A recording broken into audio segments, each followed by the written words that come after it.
I'd like to call to order the Lodging Tax Advisory Committee meeting of December 2021, the LTAC meeting. The time is 11:03. And just say here when I call your name. We've got from LTAC committee, we've got Mary Damaris.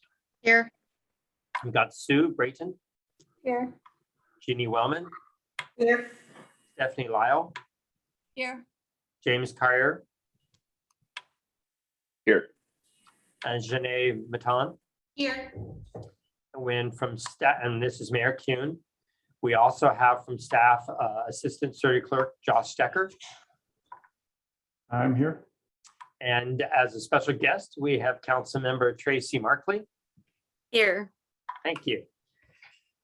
I would like to mention that Tracy Markley will be the new mayor she already elected, and she will be sworn in Monday at the council meeting, and she will take office on January 3rd. So she will be chairing LTAC going forward into the new year. So I welcome her. And so I also would like to say that this coming Monday is our last council meeting for the year, December 13th. At 5:30, we will have a reception in the front lobby for the elected officials that will be leaving, which is 3 council members and myself.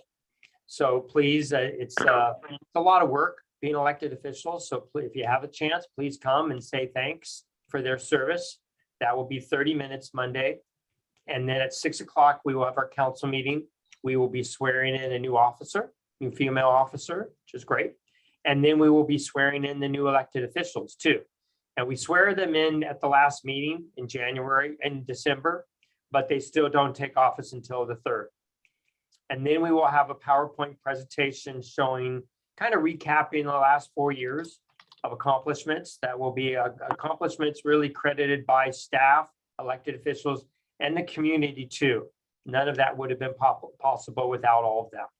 So then I'm sure everyone will leave and we'll have 7 more council bills to finish and wrap up. But with that, I will turn it over to Laura. All right, so we have a quick just update too. We're going to welcome Lindsay Stover. I just checked in with her as our newest member of LTAC, appointed last month, and also a warm welcome to our incoming Mayor Tracy Markley.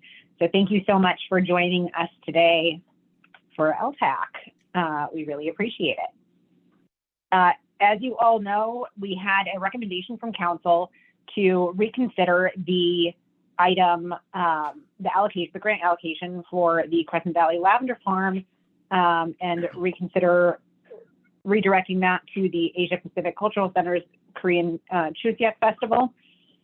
So you have the packet of both the applications from the Crescent Valley Lavender Farm and the APCC. You have the letter that APCC provided. I'd like to open it up for discussion. I will say at one point too, and then this may just negate the discussion, we went back to MRSC for further guidance and further clarity. And Stephanie, I want to thank you for your eye on that too, to understand exactly where the clarification is in the difference between saying that the grants can be awarded to nonprofits or chambers of commerce or DMOs or for-profit businesses. The clarification from the second MRSC query is that those DMOs or chambers of commerce, those organizations can be nonprofit or for-profit, but it cannot be any for-profit business. And that is a crucial delineation that maybe was not as clear in our first training back in September. So that is a good directive. On that basis, we may not be able to award someone like the Crescent Valley Lavender Farm that $5,000. So that takes out the real discussion of whether or not it's a valid event or not. We did also take a look at the Dunnigan Brewing application, as they are a for-profit business. We do have the Gig Harbor Chamber of Commerce willing to step in and sponsor that event as a nonprofit. And that reallocates the funds to the Gig Harbor Chamber of Commerce rather than to Dunnigan Brewing, which is for profit. So that means it wouldn't necessarily be a gift of public funds. I do still think that that event holds merit and is what this is designed to fund. They've already started to plan. Oh, and I want the record to show that we've got Lindsay Stover, our newest LTAC member, just joining us now. Lindsay, thank you so much for joining us. Welcome. We're so glad to have you. Yes, thank you. I apologize. My computer decided it wanted to do an update as soon as I started to sign on. So my apologies for being late. Not a problem. We'll go ahead and adjust the record there. Lindsay, to catch you up, we're reviewing the council's recommendation for a reallocation of grant application funds from the Crescent Valley Lavender Farms $5,000 award and their recommendation to reallocate that to the Asia Pacific Cultural Center's Korean Chuseok Festival. What we found in our further clarification from MRSC and our city attorney really too is that we are not allowed to gift those funds to any for-profit, but we can use those funds to fund a Chamber of Commerce or DMO that is either nonprofit or for-profit. So it's a confusingly worded guidance, but it provides us a little bit more direction. The question, I think that's a little bit. I thought MRC had said in the previous that for-profit, if they have events, you could still fund brochures or advertising and things of that such for their events. So then here's where the clarification is very, very tricky. If a certain classification of organization, like a destination marketing organization or a chamber of commerce, is for-profit, then that's fine. But it can't be any for-profit. It doesn't say that those organizations need to be nonprofit, but it says that it cannot be any for-profit business. Does that make sense? And this is where the clarification helped with the second MRSC query, and then also speaking with Daniel Kenny, our city attorney, on the exact parameters of the law. We want to be very certain that we're operating within those, so we're not pinged by our state auditors. And Okay, that's kind of the directive that we held there. So you're saying like if someone like Lavender wanted to do that, they have to either partner with Chamber or Greater Gig Harbor Foundation or something like that. Yes, a nonprofit organization or something like a Chamber of Commerce or DMO that can be either nonprofit or for-profit. So we're going to have to then we're going to have to get that word out. And so we're going to have to update the brochure or the application so that we don't have people wasting their time. So if you can just make a note that's going to need to go at the top of the application. So we don't have, people upset that they've spent all this time when they were not qualified to begin with, or they're going to have to find that partner ahead of time. And what we can do there, just like we did in this past year, providing guidance ahead of time to all applicants, we can review with them what the parameters of the law are and what they would need to do. So if a for-profit does come to us and say, hey, I want some information on how I can do this, we can provide them direction and say, in order to be granted these funds, you would need to partner with a nonprofit or someone like the Chamber or a DMO. So we will guide them through, just like we did in this past year, we will guide through all applicants through the process so that their applications are as full and complete for LTAC to review as So possible. that's why you brought up the, not the Ram, whatever the Irish place is, because Dunnigan Brewing. so anyone that's already been awarded, you're going to have to reach out to and let them know the only way you're going to get this is if you partner with someone, correct? That was the only other for-profit applicant. It was Okay. the Lavender Farm and Dunnigan Brewing. And you're reaching out to them so they can do that. That's already been resolved. So the Chamber is going to be the sponsoring organization Okay. rather than Dunnigan Brewing. And actually that works out far better because there are several businesses that will participate within that. So rather than just allocating funds to a business, we're allocating funds to the Chamber of Commerce, who is putting together an event that will feature a good number of our businesses here in town. Okay, but since the LTAC and the council thought they were giving that to the Irish thing, are we sure that those funds will be passed, like, the majority of those funds from the chamber will be passed through? Again, so the chamber is taking over the sponsorship of the event. So Okay. the allocation of how they're going to spend those funds are still the same. It's still the entertainment and the advertising and everything else that was listed in the proposal. The only change is that they have partnered with the chamber to sponsor the event. Okay. Yeah, I had lots of questions. Anyone else have any questions? I was just gonna ask, did you reach out to the Lavender Farm already then as well? Do they know? No, I have not. I have Okay. not, because that recommendation from council, first and foremost, was to go to LTAC. So once you discuss it here, given these parameters, then I will go out to the Lavender Farm. Gotcha. I mean, would it be fair then that we need to say to them, if you can get a nonprofit to sponsor your event? I mean, do you feel like we need to do that to them before we make a vote today on the other option? Or does that make sense? Yeah, I think the reason that it was questioned, and I think in the discussion here too with LTAC the first time, was the question was, is it an event or is it just their summer season? And I think that's a valid reason to say we're not certain that the application was for just one cause.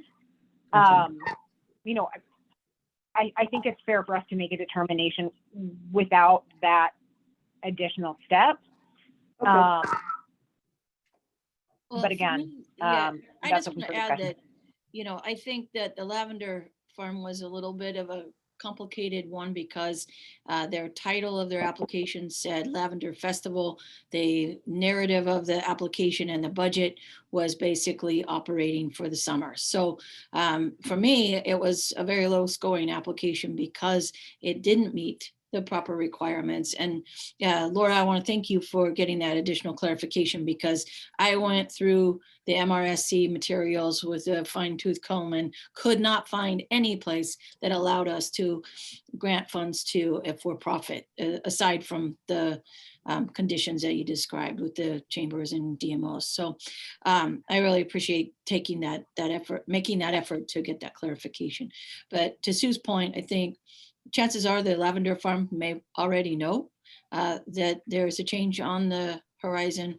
And this is a complicated process. And I think that my understanding is that what's on the table is to review Robin's request based on the council members' directive. So.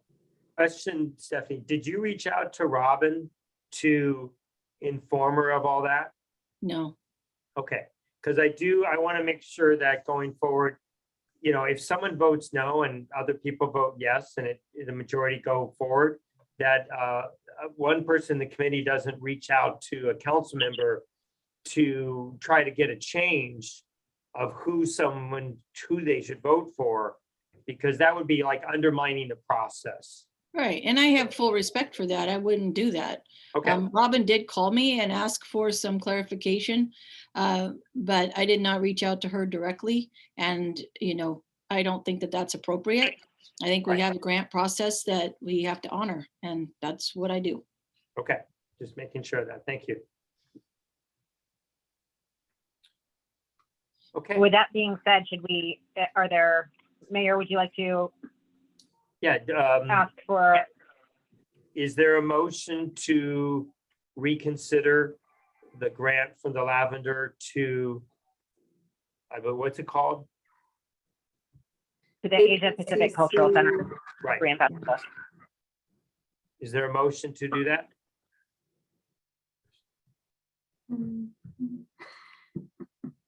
I'll make a motion to reallocate the funds to the APCC Korean Festival from the Lavender Farm.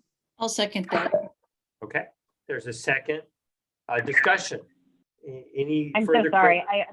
I've been taking meeting minutes too. Sue, you made the motion and who seconded? Stephanie. I believe we have clarification. Is there any other clarifying questions for Laura? Okay. Is there any further discussion? Okay, I guess, can I just ask the question, who reached out to Dunnigan's? Did you, Laura, then, and let them know at the, I got a little confused on how that happened. So when you Yeah, out, then you had to reach out to them. correct. I just let them know if there was another way that they proposed doing it, then they should look forward into that. They reached out to the chamber and the chamber reached out to me. Okay. okay. Do we need to vote on that or not? Is that a change or is that I'm need uncertain. approval? No, it's, Josh, do you have any insight on that? I don't believe it's a change because it's the same group that the chamber is funding. If we're gonna provide LTAC funds to the chamber will have to apply and get approved by LTAC first. That's what I We was. don't have an Okay. agreement with the chamber, so they'll need to apply if they want that money. Okay, Okay, would that be a modification of the existing application then? They could probably use the information on there, but they need to apply themselves. So does that then allow other people to reapply? So I'm just trying to get clarification, Josh. Are you saying that they would have to reapply for this year? Or does that mean that the application is basically voided until the application period opens again next year? The application, so the funding has already been approved for Dunnigan Brewing, so I'm not sure, we wouldn't have to do anything to disaward their money. If our attorney says we can't sign a contract with them, then we can't sign the contract. But we can still accept applications for the 2021 spending cycle. And I think that's all we would do, is just allow the chamber to submit one. I think it's a clarifying situation where we actually just, we've awarded the funds, we've already voted, so as the chamber, we just need, Laura, for you to reach out to both Dunnigan as well as the chamber, let them resolve it and say, we need to have the chamber's name put on the application. And then to reach out to you if there's any clarifying questions. And then it would already, then the next meeting you would award it just with that amendment, that it goes to the chamber, but pass through to Dunnigan's. Okay, Okay.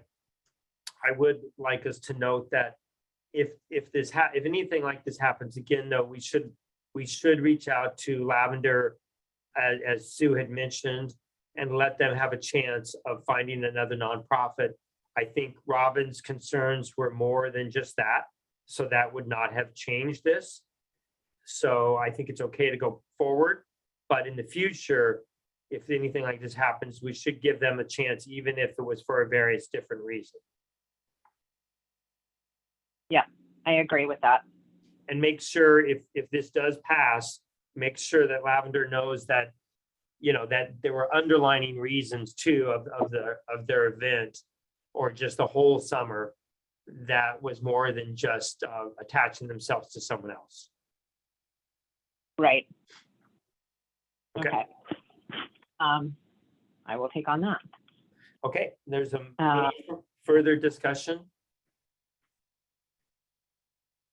Okay, there's a motion, there's a second. All those in favor say aye. Aye. Opposed? Abstain? Okay, 2, 4, 6, 8. Motion passes 8-0. Okay. Back to you, Laura. Okay. I'm going to go into a screen share.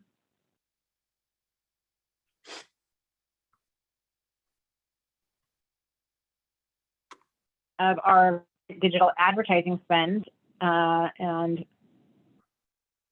let me see.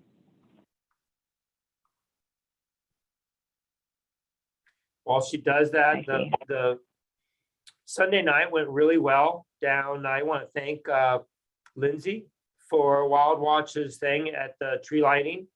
There were probably 500 people, a lot of young families. It was really neat. All the kids were up in front, and it was really neat. We had some kids flick the switch, a big pretend switch, and Mrs. Claus was there.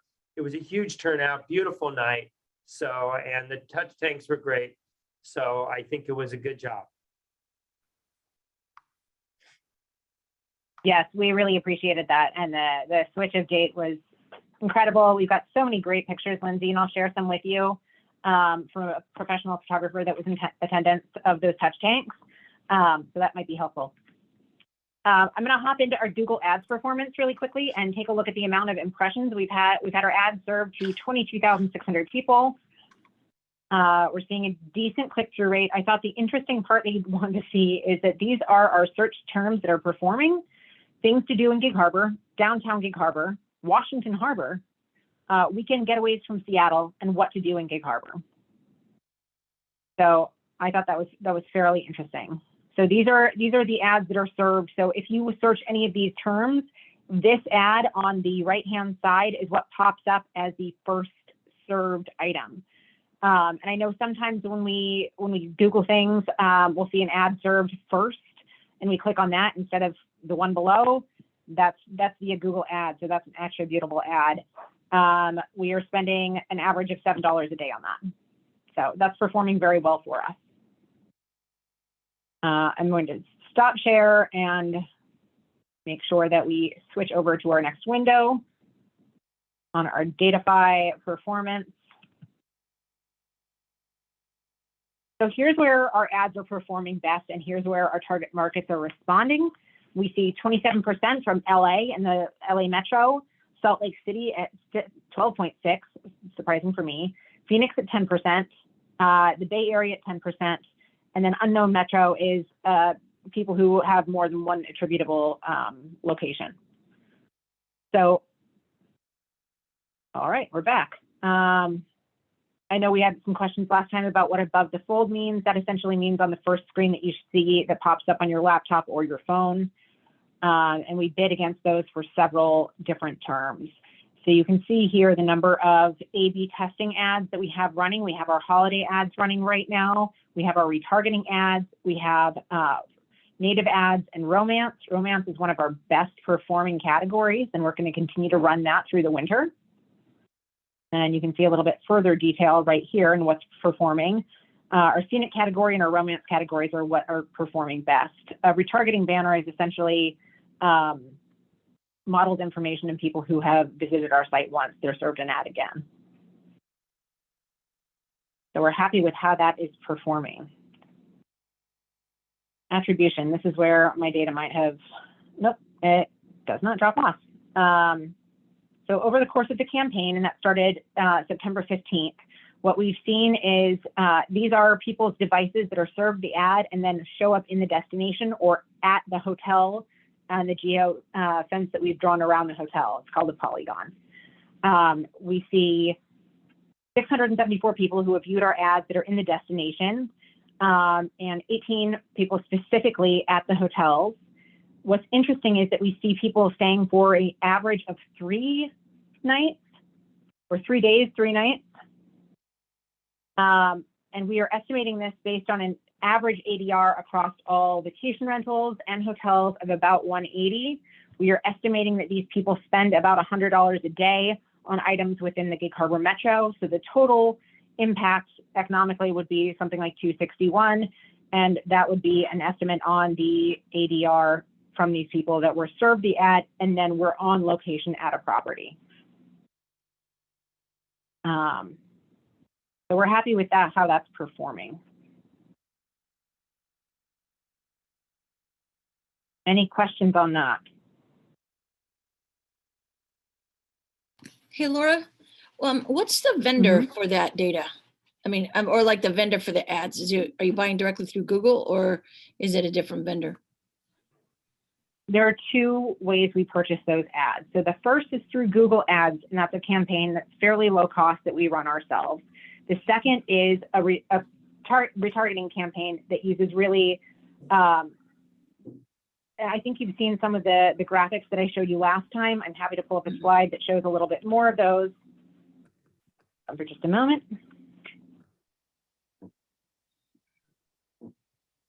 So I'm going to go And the time frame, sorry, did I miss that? Was that the last month or since September? Was that since September? That's September 15th that we started that campaign. So that's from September through October, November 15th, probably. Yeah. 2 months. Yeah, we have a 3-week lag. So it would probably be, mid-November. Okay. I'm going to share the screen on the ads so you can see some of those. And I think we've looked at some of these before too. So they're in a variety of sizes. They show up in a remarkable number of places. They are served to a very targeted audience based on the data that we found has performed well for us in the past. So there's very specific psychographics, a family of 2 that has over $100,000 that is interested in boating. We can get really, really targeted into who we serve these ads to. And they don't just appear on one website, they appear cross web. So there's a number of places that those are purchased essentially. And that our partner for that is the geofencing company that we use. They use that data to model our future audience and then serve ads to them based on that. So, and these are some of the creatives that we have running right now. I do know that we have a dearth of images for our winter and off season. It is really hard to find images that say cozy. It is really hard to find images that say, visit Gig Harbor and here's what you can do in January, February. So I worked with a photographer and videographer here in Gig Harbor. I'm going to use their services to go across hotels and destinations and build some really great images that we can use both in these campaigns and also in our earned media pitches, because pictures always tell the story. So for anyone who needs images, I know there are several people who haven't updated images recently. Let me know. We can put together a schedule. That's going to be a day-long shoot in various areas through Gig Harbor. So whether it's something like a fireplace photo or, something along those lines, we can do those in one fell swoop without several people spending money on that separately. So let me know if you're interested in that, and we can put together the schedule, and that will probably happen second week of January. But we can use those on an ongoing basis. I'm going to also just screen share one more time. I want to share with you the lodging tax pace chart that we're looking at as to how we're performing. And this is complete data. I know the last time we looked at it, we were missing just a couple of months. Sue, do you have to leave? Okay. All right, so in the month of November 2021, we made $51,910.31 in lodging tax. That is outpacing 2018 and 2019 by a fair amount, our last normal years, and definitely outpacing November 2020. For the estimate, and this is a full and complete data set, we are estimating that if we stay on the current path, we're going to take in about $35,000 in December of 21, which would leave us with a year-end total of $428,773. That outpaces 2018, our normal year. It is on pace nearly with 2019, our last normal year, and we would be about $150,000 ahead of 2020. So that's pretty good news. That's not a full return to what we could have done had we not been in a pandemic, but we're performing rather well. So that's an exciting pace. We have been outpacing 19 and 18 for the last 4 or 5 months. So that's exciting. We were on pace in July, saw a slight uptick in August, saw a great amount of income in September and October, and we continue to see that through in November as well. So that's exciting.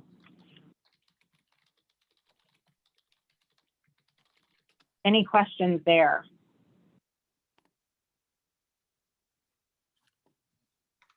No. Okay. We'll move forward. Oh, go ahead. I don't think there's a question. Okay. we've already reviewed the holiday advertising. I wanted to also just touch base on the seasonal mural that launched. I'll go ahead and screen share again for that. We are so proud. This has really just performed really well. The idea behind this is that we get shares throughout social media. We get people taking their photos and tagging the location, which has happened so well thus far. It's a great place to take a family photo for the holidays. And there's also a really great evening component in which the snowflakes and items within the painting illuminate at night. We want to thank Heart Studios for that. That's part of a general idea that we have for guerrilla marketing, essentially through social media and through user base, to share content and share items throughout the harbor that we are going to call points of delight. Jenny. Where is this? I'm embarrassed to say. I This don't is on the side of Devoted Kiss and all of us, downtown on North Harbor View. Okay, okay, cool, I was just down there yesterday. It's really pretty. It's beautiful. Yeah. cool, okay. Is, That's just a hint of the glow in the dark.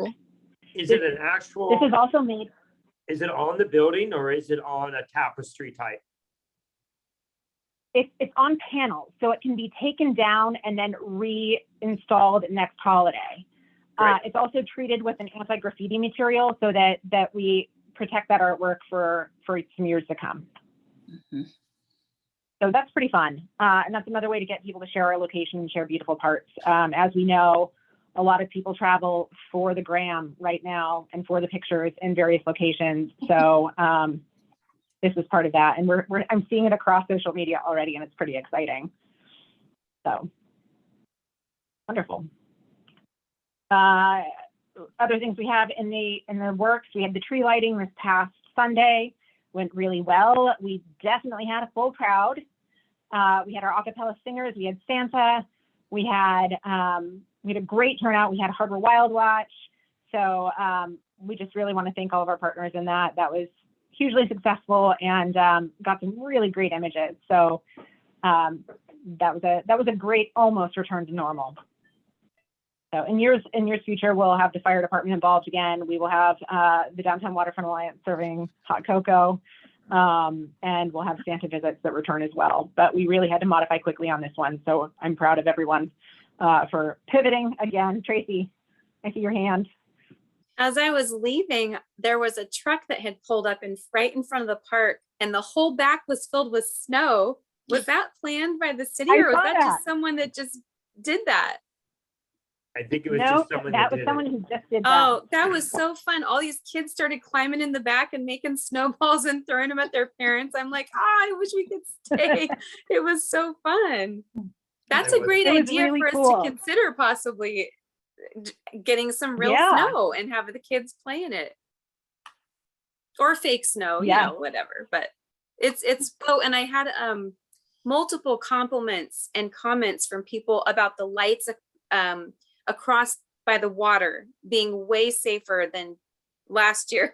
Was it last year or the year before, where there were no lights and it was pretty scary, a scary drop off in the dark. So that people were super appreciative of those string of lights across the water to the dock. So good job. I will pass there. on your compliments to Public Works there. We have such Yeah. a great staff that really They takes did in great. key learning, things that they see, and implements it to the next year. So they're pretty fantastic. Well, Yeah. and thank you, Laura, for, you got, you managed to get Santa and Mrs. Claus and the singers, and you got a good deal on them all. And so thank you very much. And you're also Absolutely. I'm not sure if answering, anyone, you're also getting all those letters to Santa, and you're in charge of all that. So thank you. yeah, I may not have thought that through entirely, but I did we do have a form letter. We are mail merging. It's a very simple process. We have a postmark from the post office. It says North Pole, so it's pretty fun. But yes, I may have not got that entirely through. So Laura, where's the but box for the letters? Is it up at the city It is. or at the park? It's here at City Hall until Friday, and then Penn Met will take it back for their event on the 11th. Okay. Great. Let's see. Yes, Santa's letters. I think the next item up that we really need to think about right now is what we're going to do for the remainder of winter and spring planning. I've walked through our new media database that we negotiated with Visit Kitsap for access to. What I'd really like to start doing is pitching out to some of the regional and national long lead magazines on reasons to be here. I'll be meeting with the Gig Harbor Fly Shop to develop some content for outdoor spring pitches. And I think that's a great reason to come out to Gig Harbor, book your hotel room, stay overnight, do something active with the Fly Shop, go to dinner that evening. So creating those stories and those itineraries is going to be part of both of our content for the Visitor's Guide as well as our digital components. And then also our earned media. So we're really doing cross-platform promotions on those. I also noticed that the museum has an awesome new family offering. Stephanie saw that, have not read entirely through it yet, but I'd like to do something with that as well. Working with the boat shop on what they can do too for our visitor's guide and those itineraries. So we're gonna really make as many itinerary options as we can. If you have ideas, let me know. Anything, as we know, that romance category is really performing well for us. So if we have ideas about things couples can come and do here, other than heritage and inside.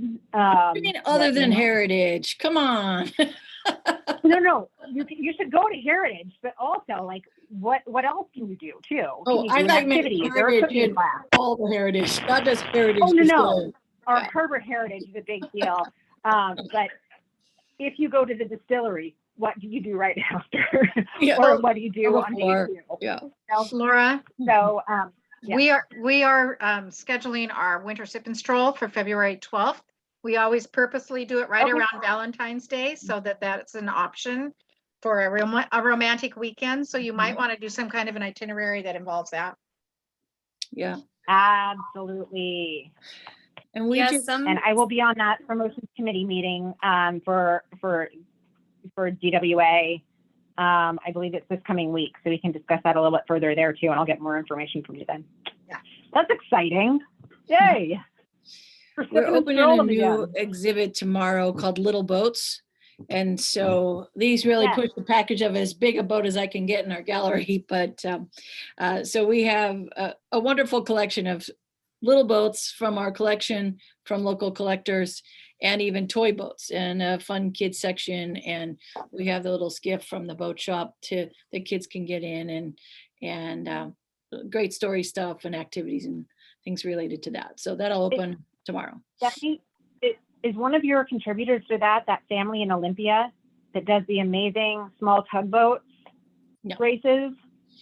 No, but we're actually looking into doing an actual like a little boat show in our parking lot in May, where local people or anybody that wants to bring their little boat down to kind of show it off for the day can come down and rent a spot and show off their little boat for the day. So That's awesome. people love that stuff, and we see cars a lot, but not a lot of boats. So that'll be fun. Yeah. There's this incredible family out of Olympia, and they were at Harbor Days down there a while back. Their father passed away a bit ago, and they're doing it in his honor right now, but they're not sure how long they're going to do it. They have this fleet of about like 20 model tugs that actually get in the water and they're remote controlled. Oh, And I cool. thought that would be the most fun for people to interact with, but I wonder if they would be open to somebody acquiring that and keeping it in their father's name rather than going to these events and operating it. I might connect y'all. That might be something interesting. Yeah. To further a little boat. Yeah. Well, maybe we can bring them in for a program or something. That'd be great. Yeah. So, yeah. Great. Did you have a question, Tracy? Thank you all for that. I'm sorry? Did you have a comment or a question? Oh, I'm trying to remember. I might have come off mute accidentally. I think I was thinking what Mary was saying about the sip and stroll in February. I don't remember who it was that contacted me. I have them in my email, but they had suggested that Gig Harbor should be the city of love.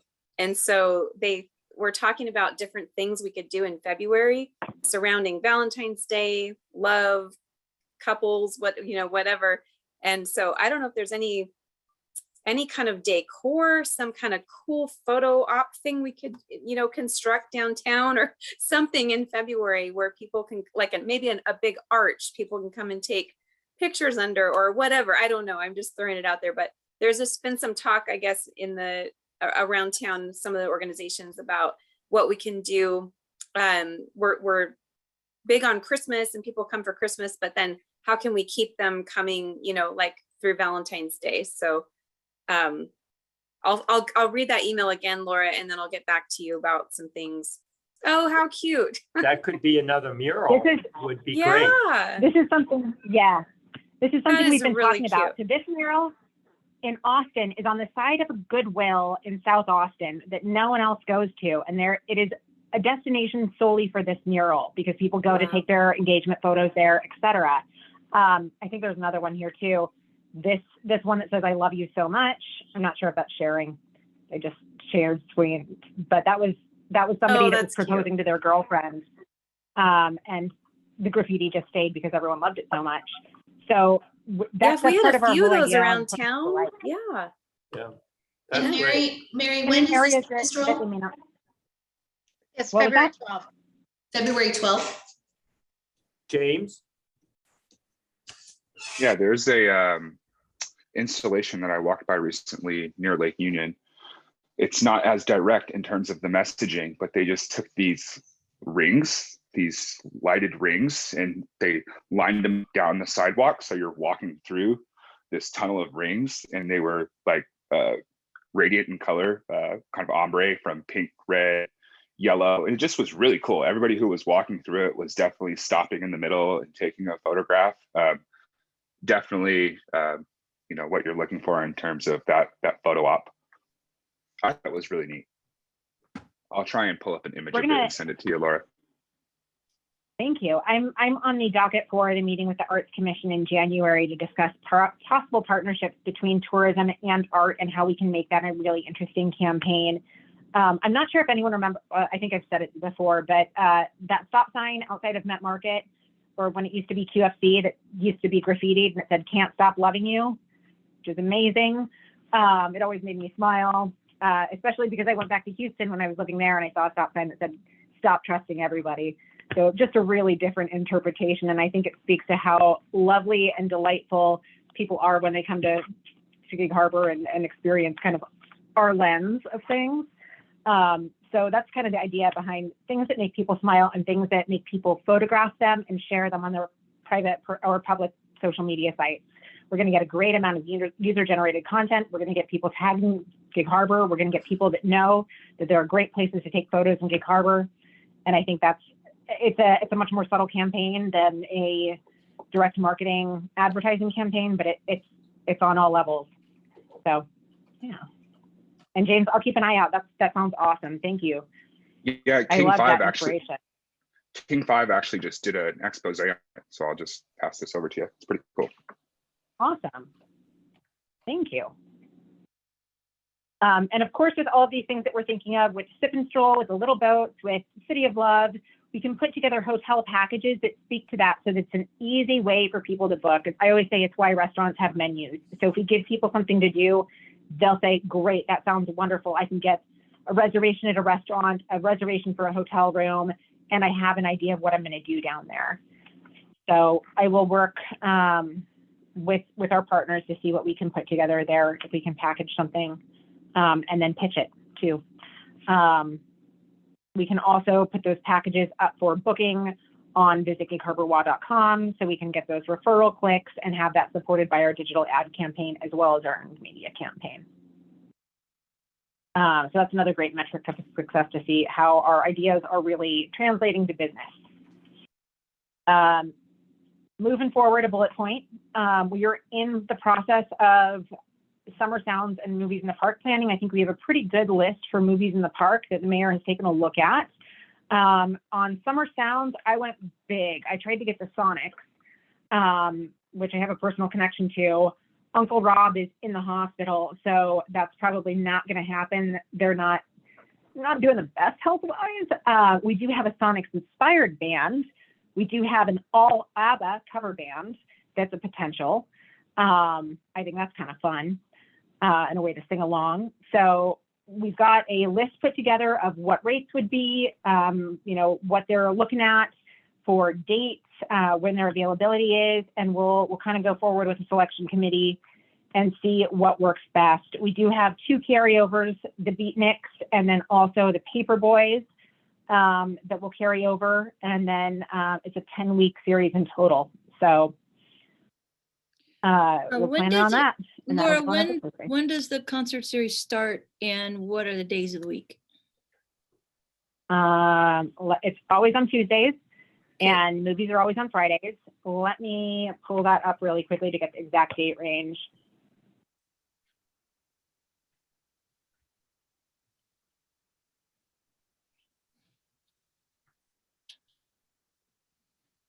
Right now it's proposed from June 21st to August 23rd.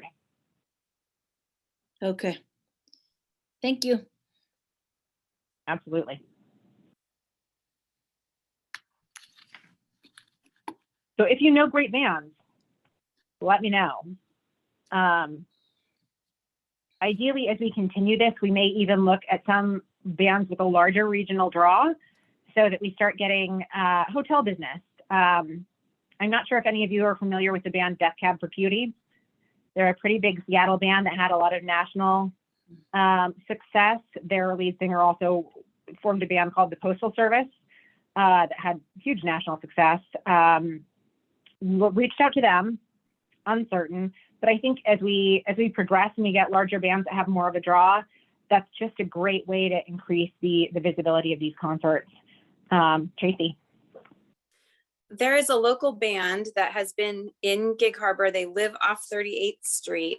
They travel, they're huge in Europe. They're a steampunk band. I don't know if that would draw Gig Harbor audiences necessarily. Their music is awesome. It is so fun. It's not what people think when they hear of like steampunks, air spaceships. So it's really, really fun. And kids love it. Adults love it. Super, super catchy. And they're called Abney Park. I don't know if anyone's heard of Abney Park, but they are super, super loved in Russia and the Ukraine. They go to Germany, they go Europe, London. They're always in London, performing in London. And their fans are so loyal and they follow them everywhere. So that would potentially be something if we could get them to perform down there in the city that they have grown up in. I think it would be amazing local band, like really, really local band, and who's known all over the world, and their fans just love them. So just YouTube Abney Park and you'll see. Yeah, it's really fun. I did not Just a expect suggestion. steampunk there. What's That's that? amazing. That's super cool. Yeah. And I think we also, with expanding the series to 10 weeks, we have the opportunity to deliver tried and true favorites and also have a little bit of a wider audience variety too. So I'm not even sure if we want to look into maybe a family-centric band.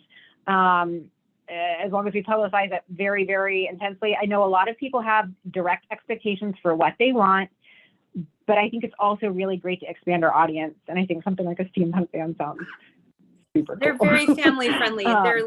Their lyrics are not bad. There's nothing. They're really family friendly. That's awesome. I will look into that. If anyone else has band suggestions, let me know. Anyone you've heard that you've liked. I had someone say, I heard an Elvis impersonator that was really amazing. That forayed into a conversation with a band that has dueling crooners. So it's a Frank Sinatra guy and then another a Dean Martin guy. That's a fun option too. We're not sure what they're going to charge yet, but I've been researching. I've also asked one of my friends who's a booker out of Seattle to just recommend bands that perform really well and draw from the region.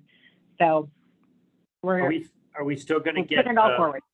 the band from Vancouver? I forget their name for the moment. Paperboys. Paperboys? Oh yeah. Okay. Yep.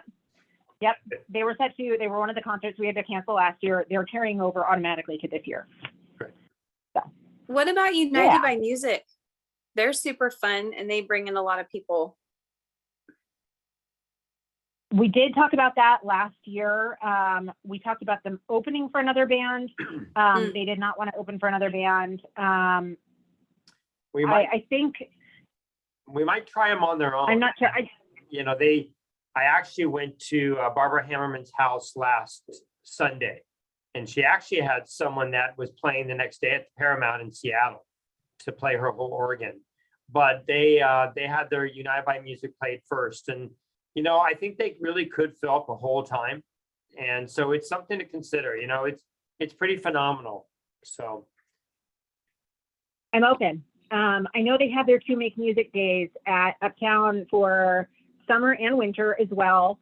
The other thing that we've also tried to do too is partner with Uptown to make sure that we don't have the same bands playing. So, for example, this past year, our pop-up concert was Redemption.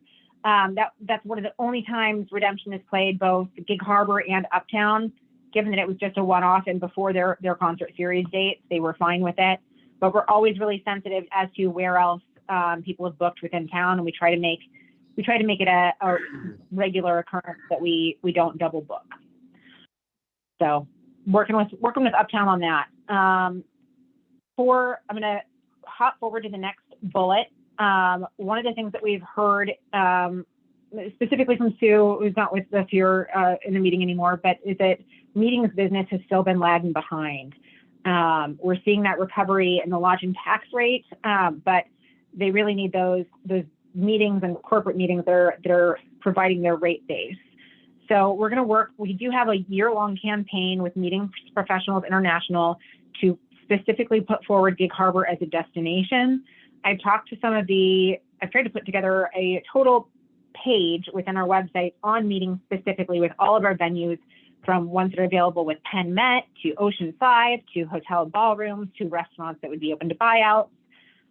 We have some opportunity there to really showcase what Gig Harbor can host. And I think we have the capacity to host somewhat larger meetings than we're currently really advertising ourselves as. A meeting does not just have to be at one hotel or one location or one restaurant. Ocean 5 has great space. We can do regional meetings for the day. We can do meetings that, you know, host people overnight with our selections of both hotels and vacation rentals. So there's some real options there, and we're going to go for it. We're going to, as soon as travel's really kind of picking up again, and this has been a resistance from the meeting planner market a little bit, we're going to look to host a fam trip of meeting planners from the region. So as we can see from our informed data, really regional Washington meetings, Oregon, California, maybe even Idaho, we'll look for association meeting planners as well as small corporate meeting planners for board of directors meetings, et cetera, and reach out to them. We really want to show what Gig Harbor has to offer. I'm not sure if anyone has done this yet, but you can definitely rent a Duffy boat and have a floating dinner party in the harbor. And that's pretty cool. You could rent maybe 3 or 4 of them and host maybe 40 people for a dine around, and each boat could have a different menu from one of our restaurants. There could be a Tide boat. You know, there are great opportunities. We just need to tell people what they can do here. There's team building activities. You know, you can go to Ocean 5 and do a full top golf swing suite and golf inside during the winter. So, you know, there's so many cool things that you can do. I think even we can do something for adults through Harbor Wild Watch with a flora and fauna learning campaign. We just have to tell people what we have. So we will look into the cost for that. We will look into how to bring people in. We're going to work with our hotel partners. We're going to build out our meetings content a little bit more. We're going to build those itineraries. And leading into our next bullet, we're going to have another person to help with this workload. So we are in motion to hire our tourism and communications assistant by January. I want to thank Mary, who is there on the panel with us, and Lindsay.